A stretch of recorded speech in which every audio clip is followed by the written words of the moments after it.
You know the kind of town where everyone knows everyone? Where the local diner serves coffee in mugs stamped with your name, and everyone will lend a hand to a neighbor in need? A place where generations of families grew up together? Well, that is the sort of place where I live. Sure, it is a bit rustic. Hell, I barely have reliable internet. But it is nice enough for us. It's the kind of place where time feels like it's standing still. Except for one thing. The nights. The nights here are a little different. I've lived here all my life, and there's no place I'd rather be. Or, at least, that's what I used to think. This place has its quirks like any small town, but there's a big one that stands out for us. You see, every night, without fail, at 11:38 p.m., the town locks down. I'm not talking about just closing up shops and less people being out and about. I'm talking about a real lockdown. Doors slam shut and barred, windows rattle and lock, and everyone knows they have to be inside and stay inside, at least for what happens next. The next part is strange. No one ever sees anything moving out there directly, but we all just know. We just know that somehow, something outside is trying to get in. An eerie silence falls over the streets. It's like the whole town is holding its breath. Then, in 12 minutes exactly, it's just over. I've always wondered why it happens at exactly 11:38 p.m. People here don't talk about it much, but when they do, they whisper. They say it's just the way things are, that it's been happening for as long as anyone can remember. But I know better. I've seen it. Whatever it is. The first time I noticed it, I was still pretty young. I think I was 10 or 11. I stayed up late reading some of my favorite comic books. My parents warned me, like many other kids in town, that we'd had to go to bed early. But if we did get up, then absolutely no leaving the house or leaving any windows or doors open. I was not asleep, but was still following the rules when I heard the strangest sound. It was a low, guttural hum that seemed to vibrate through the walls. I looked out the window, and that's when I saw it. The streets were empty, but there was a presence. It's hard to describe. It wasn't a person or an animal. It was something else. Something that didn't feel like it belonged. It moved in this strange, jerky motion like it wasn't entirely in control of its own body.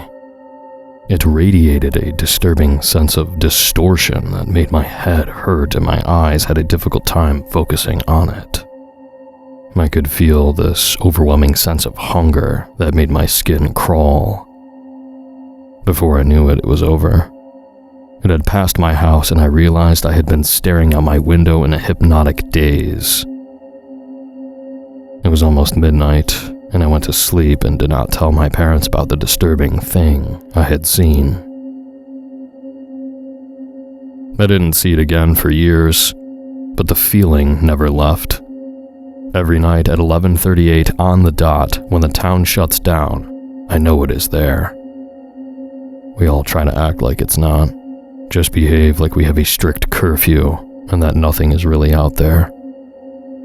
Yet the people who are too bold or foolish and think that it's nothing, well, they don't last long. Those of us who are still here know that whatever that thing is, it's out there. Stalking, hunting, looking for anything. An open window, a cracked door. Disappearances are frequent, especially for such a small town. The police have a whole song and dance for anyone who goes missing from the outside, but when it is a resident, well, it is more of a case where the families of the victims are reprimanded for not having known better. No one knows why the window of time is mercifully brief. Almost just as suddenly as it starts, it's over. By 11:50 p.m., the streets are quiet again, and the town feels normal. But it's not normal. It never was. People here have learned to live with it. They lock their doors, shut their windows, and pretend it's not happening. I asked my parents why we don't just move, and they never gave me a good answer. All they'd say was it wouldn't do any good. We have to endure. It has to be here. It is safer for everyone if it's here. It did not make sense. I know people can get attached to places, but it felt crazy to me. I couldn't just pretend this was normal. Not after what I saw. Not after what I felt. There was something out there, and it was worse than anyone would believe. It was just recently that I saw it again. It was a normal night, at least as normal as nights could be in my town. I was getting ready to go to bed when I noticed that my cat Quincy was missing. I looked everywhere, but I couldn't find him. Then I heard something and looked through the window to spot a familiar shape, and my heart sank. He was outside. He must have gotten out when I had come home earlier and was sauntering along the sidewalk, clueless to the impending danger. The time was 11:36 p.m. I had no idea if the creature did anything to animals, but I did not want to find out. I had never let Quincy outside before, and he did not come back to my shouted calls for his return. I had to do something dangerous and stupid to save him. I rushed outside, sprinting toward him and trying to grab him and bring him in before it was too late. I managed to reach him and pick him up, but then I froze when I sensed a presence as I was scrambling back to my door. Quincy's ears folded back and he hissed. I felt paralyzed, and then I thought I saw it again. It was different this time, larger and more overwhelming than before. Its presence seemed to fill the entire street, pressing against the houses like an unseen force. I tried to run, but my legs wouldn't move. I was frozen in place, my breath caught in my throat. To my horror, it seemed to finally regard me. Quincy jumped out of my hands and ran back to my house. He had fortunately evaded whatever interest the thing might have had with him. The creature's head twisted unnaturally in my direction, its distorted features coalescing into more recognizable shapes. Staring into the grotesque visage forced a scream out of me as I beheld the blasphemous impossibility. I turned and sprinted away, screaming like a maniac, my heart hammering against my ribcage with such force that each beat felt like it might crack my chest open. The sound of its pursuit echoed behind me, a wet slapping noise like a monstrous jellyfish gliding across the ground. Its deafening roar filled the air, shaking the ground beneath my feet as I ran for my life. I did not know if I could get away. No one I knew had been outside and survived. I ducked into an alley, my hands shaking as I pressed myself against the wall. My breath came in short, sharp gasps, and I could feel sweat dripping down my face. I didn't dare look around the corner. I didn't dare move. And then I heard the harrowing screams. They sliced through the air, piercing and full of terror. My heart raced as I strained to see who was making them, but all I could make out were shadowy figures caught in the open. The screams were short, sharp, and then they were swallowed by the night. The deafening silence that followed only added to the fear weighing down on me. I stayed pressed against the wall, trying to make myself as small and invisible as possible. The darkness seemed to come alive with every creak and rustle, amplifying my fear. I held my breath until I heard the sound of the creature moving away. And then, just like that, it was gone. But the eerie stillness lingered, haunting me even after the clock struck 11:50 p.m. The streets were once again quiet, but my nerves were still on edge. I stumbled back to my house, every step feeling like a race against time. Quincy waited anxiously at the door and bolted inside with me, seeking shelter. The horrible night had left me shaking, but grateful to be alive. Whatever that thing is, it does not belong in this world.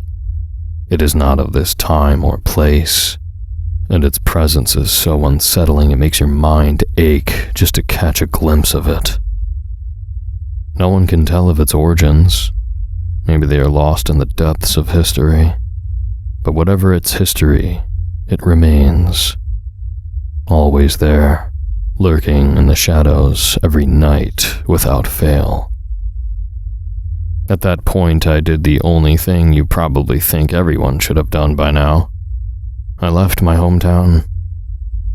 I moved to the largest city I could reach to get away from it all. My parents did not approve. In fact, they tried to tell me I could not go. I was so desperate to get out of there that I had to sneak away in the early morning when they could not interfere. I never understood why we all stayed there and tried to ignore the eldritch nightmare that haunted us at night. It seemed so simple, and I felt better at first. The city felt alive with the hum of traffic and the distant chatter of people during the day. A cacophony that made me feel safe, anonymous. Indeed, I thought I'd left the nightmare behind, that the creature was just a memory, a relic of a past I could bury. My new apartment is a cozy studio on the 5th floor, with a view of the bustling streets below. High enough where looking out the window does not fill me with dread at night. Unfortunately, something happened last night that has shattered the fragile illusion of my peaceful transition. On the first night in my new place, I sat on the edge of my bed, flipping through a magazine to distract myself from the creeping unease that had settled in the pit of my stomach. The clock on the nightstand read 11:28 p.m. I told myself I was being paranoid, that the creature was gone, that I was safe now. But the weight of my past lingered, a shadow in the corner of my mind that I could not shake. By 11:38 p.m., the city outside my window was eerily quiet. The usual sounds of traffic and distant music had faded, replaced by an unsettling stillness. I tried to focus on the magazine, but my eyes kept drifting toward the window, the darkness beyond the glass pressing in on me. And then I heard it, a soft, tentative tap against the pane. My heart skipped a beat. I froze, the magazine slipping from my fingers and falling to the floor. The sound was light, almost imperceptible, but it sent a chill coursing through my veins. I told myself it was nothing, that I was just being paranoid. But then it came again, another tap, this time more insistent. I didn't move, I didn't breathe. My eyes were fixed on the window, the darkness beyond it seeming to pulse with a life of its own. The tapping stopped, and for a moment, there was nothing but silence. Then a faint scratching sound like claws on glass. My heart sank. I knew that sound. I knew what it meant. Slowly, with my legs trembling beneath me, I rose from the bed and approached the window. My hand reached for the curtain, hesitated, and then with a deep, shaky breath, I pulled it back. What I saw made me freeze in terror. The creature was perched on the fire escape outside my window, its twisted form silhouetted against the moonlit sky. Its eyes glowed with an unnatural light, and its presence seemed to fill the room, pressing in on me with an unspeakable horror. I tried to scream, but the sound caught in my throat. The creature's head tilted to the side, its gaze locked on mine, and I felt a wave of dread wash over me. It was here. It had followed me. And then, as if in slow motion, its mouth opened, revealing rows of jagged teeth. and it let out a low, guttural growl. The sound shattered the paralysis that held me in place. I stumbled back, my voice finally breaking free in a raw, terrified scream. The creature's form seemed to blur and shift, its presence filling the room with an unspeakable darkness. And then everything went black. I regained consciousness, and I know it's not over. There is no escape from this thing that has followed me. I consider what my parents had said when I asked them why we never moved. With dawning horror, I realized the truth of their words. It is safer for everyone if it's here. They did not mean it was safer for us. They meant it was safer for everyone else. They knew the danger. They stayed to keep it there. Now, in my ignorance, I have made a huge mistake. Somehow, it knew I left. It has followed me here, to a place where over 1 million people will soon know about its existence, and maybe more if it moves beyond that. I am so sorry for bringing it here. I didn't know.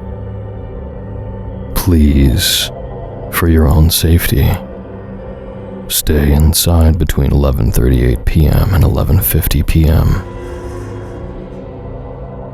By now, it might not be safe wherever you are as well.